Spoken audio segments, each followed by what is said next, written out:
Allez, c'est parti, je vais vous montrer une évolution du CSS. Quelque chose, on va dire, d'assez surprenant, et on verra à la fin de cette vidéo, comment est-ce que c'est pris en charge, comment est-ce que c'est accueilli par les navigateurs. Alors, ici, on va se construire une petite page traditionnelle. Voilà, je vais mettre une section, je vais mettre dedans un titre de niveau 1, vous voyez, des constructions assez basiques. D'ailleurs, je vais écrire des choses qui peuvent vous intéresser, qui seraient passer votre certification. Bon, voilà, ça déjà, ça nous permet d'obtenir un titre de niveau 1 sur la page. On peut y rajouter un paragraphe. Je construis tout simplement ma page web. Je peux très bien utiliser à l'intérieur une balise strong histoire de mettre en gras une information. Donc par exemple, ça serait vous souhaitez changer de vie, point d'interrogation. Voilà, donc là ici on obtient un truc en gras, voilà, normal. Après le strong, on va aller à la ligne ou pas, ou alors je vais gérer ça même avec le CSS, hein, pourquoi pas, je peux. Et je vais dire quoi? Je vais dire passer gratuitement. Ah, ça peut vous intéresser éventuellement, hein, quand même. Passer gratuitement votre certification de dev front et ou back. D'accord, avec alors je le dis, hein, c'est une certification reconnue par l'État, etc. Suivi, mentoring, etc., etc. Vraiment quelque chose qui vous envoie une vraie certification professionnelle qui vous permettra de trouver du boulot. Et qu'est-ce que je vais finir en utilisant votre CPF.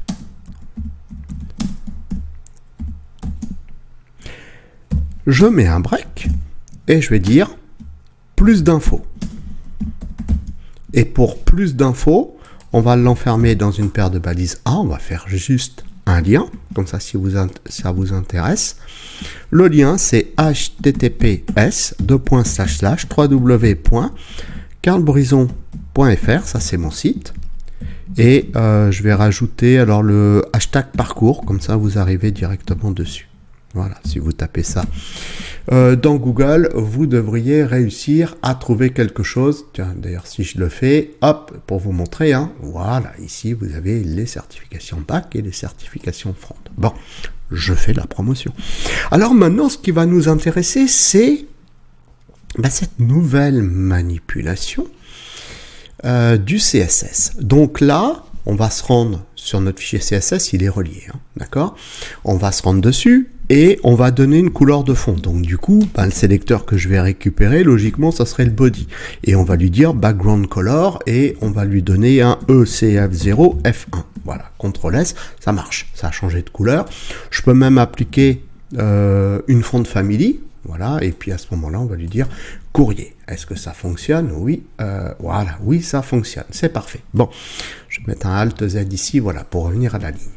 Alors maintenant, c'est là qu'on va voir un petit peu les choses. C'est-à-dire que maintenant, si je veux modifier le titre de niveau 1 qui est là, techniquement, je vais faire ici H1, texte line, center. Donc là, qu'est-ce qui se passe? Si je fais ça, mon titre de niveau 1, il est centré. Oui, ok. Alors, je l'enlève. Là où je veux vous emmener, donc dans le nesting. Alors, c'est quoi? Eh bien, je pars de mon sélecteur parent, le body, je vais chercher un sélecteur enfant. Et à l'intérieur, ici, du couple propriété-valeur de mon CSS, eh bien, je vais déclarer un sélecteur H1.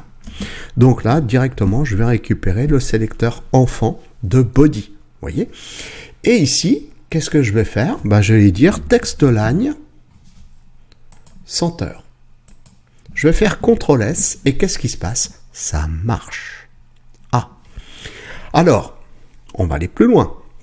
On va dire, ok, d'accord, ça a l'air de fonctionner. Donc moi, je veux même utiliser des technologies modernes. Je voudrais centrer la section dans ma page web. Donc pour ça, faire du body un conteneur à qui on va donner un display flex. Allons-y, on va tester. Je vais donner un display flex à mon conteneur. De cette façon, je vais dire justifie content center pour aligner ma section horizontalement. Align items pour aligner ma section verticalement, et là je vais lui dire center. Pour que ça marche, je vais donner une hauteur de 100 VH et je vais neutraliser les marges qu'il y a par défaut dans mon navigateur. Ça a l'air de fonctionner mon truc. Bon, maintenant je voudrais aller attraper la section, c'est-à-dire lui dire je voudrais que tu occupes par exemple 50% de l'espace qui t'est alloué. Donc du coup la section elle est où? Hiérarchiquement parlant, elle est juste après le body.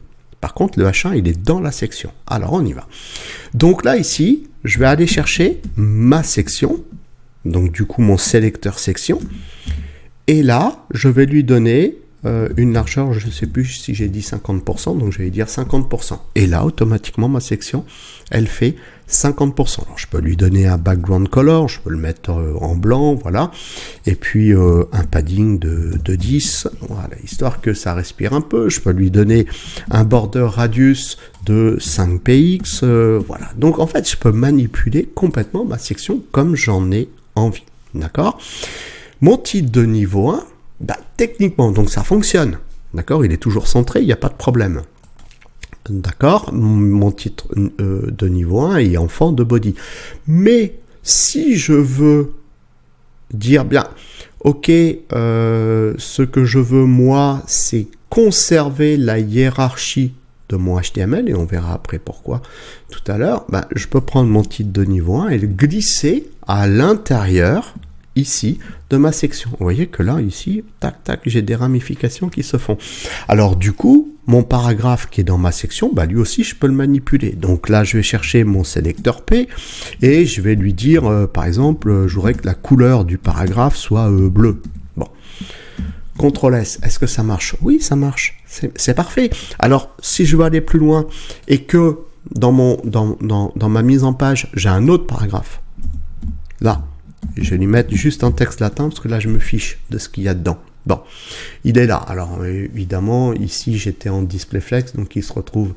Je vais juste modifier la direction. Je vais faire un flex direction et je vais lui dire en colonne, comme ça il sera en dessous. Bon, ce qui m'intéresse ici, c'est de manipuler, voilà, ce paragraphe. Parce que regardez, là j'ai dit paragraphe en bleu, mais paragraphe en bleu, c'est bien celui qui est enfant de la section, d'accord?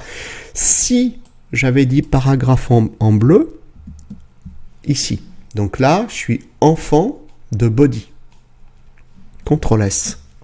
Mes deux paragraphes sont en bleu, parce que les deux paragraphes sont enfants de body. Celui-là est enfant direct de body, celui-là est enfant indirect de body, mais il est aussi enfant de body, d'accord? Donc c'est intéressant. Donc là, ici, je vais le remettre. CTRL S, c'était juste une petite parenthèse et je vais dégager ici mon joli texte latin. CTRL S, ok. Alors maintenant encore une dernière chose, je voudrais aller manipuler le lien. Alors pour aller manipuler le lien, pareil, le lien qui est dans ma section, voir le lien qui serait dans mon paragraphe. Après tout, ça c'est moi qui vais choisir, d'accord? Alors je vais dire, pourquoi pas, tiens, parce que j'ai envie, je vais dire, c'est le lien qui est dans le paragraphe. Bon. Je voudrais quoi? Je voudrais qu'il ait une certaine couleur, par exemple en rouge, voilà, et je voudrais qu'il soit en texte décoration none, c'est-à-dire qu'il ne soit pas souligné. CTRL S, et ça marche, ok? Et maintenant, je vais aller plus loin. Je voudrais appliquer une pseudo-classe à mon lien, c'est-à-dire lorsque le pointeur de la souris va passer sur le lien, je voudrais qu'il soit souligné. Comment ça va se passer? Eh bien pareil, à l'intérieur ici de mes couples propriétés-valeurs de mon lien A, on va lui associer la pseudo-classe over. Et ici, je vais lui dire texte décoration underline. Je veux que tu sois souligné. CTRL S. Et qu'est-ce qui se passe? Eh bien ça ne fonctionne pas. Donc, si je veux appliquer ma pseudo-classe, voilà, et bien à ce moment-là, je vais redéfinir mon sélecteur, voilà, et je lui associe la pseudo-classe over. D'ailleurs, on voit La couleur syntaxique a changé. Tout à l'heure, c'était blanc. Et là, on reprend une couleur utilisée. Et là, regardez, ça fonctionne. Donc, quand le pointeur de la souris va passer sur le lien, voilà, ici, on passe avec le texte décoration underline. Alors un petit tour sur Can I Use pour voir donc si cette fonctionnalité fonctionne correctement dans les navigateurs. Bah oui, à presque, on va dire à 91%. Eh bien regardez, effectivement ici pour les navigateurs traditionnels, Chrome, Edge, Safari, Firefox, Opera, il n'y a aucun problème, voilà. Chrome pour Android, ça marche. Safari pour iOS, ça fonctionne. Voilà, on a quelques navigateurs qui sont pas encore updatés pour accepter ce type de CSS, mais voilà, on est dans la tendance.